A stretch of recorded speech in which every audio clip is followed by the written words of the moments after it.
2 દિવસ બાદ આવી રહ્યું છે તોફાની વાવાઝોડું. મેના અંતમાં વીજળીના કડાકા ભડાકા સાથે વરસાદ તૂટી પડશે.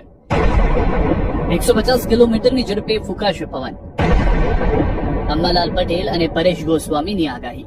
ચોમાસાની શરૂઆત પહેલા ગુજરાત પર હવે માવઠા બાદ વાવાઝોડાનો ખતરો મંડરાઈ રહ્યો છે. ગુજરાતીઓ સાવધાન થઈ જજો. ઘાતક વાવાઝોડું ત્રાટકવાનું કાઉન્ટડાઉન શરૂ થઈ ગયું છે.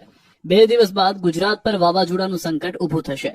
એક નહીં પરંતુ બે આગાહીકારોએ વાવાઝોડાને લઈને ખેડૂતોને ચેતવ્યા છે. આગાહીકાર પરેશ ગોસ્વામી આગાહી કરી ચૂક્યા છે કે ગોવા નજીક દરિયામાં સાયક્લોનિક સર્ક્યુલેશનની સિસ્ટમ બની રહી છે. સિસ્ટમ આવતા દિવસોમાં સ્ટ્રોંગ બને તેવી શક્યતા છે, જેથી મેના અંતમાં ગુજરાતભરમાં પડશે ભારે વરસાદ. જો વાવાઝોડું બને તો 23 મે થી 31 મે સુધી પવન સાથે અતિભારે વરસાદ ખાબકી શકે. બીજી તરફ અંબાલાલ પટેલે આગાહી કરી છે કે અરબ સાગરમાં વાવાઝોડું બનશે. 100 થી 150 કિલોમીટર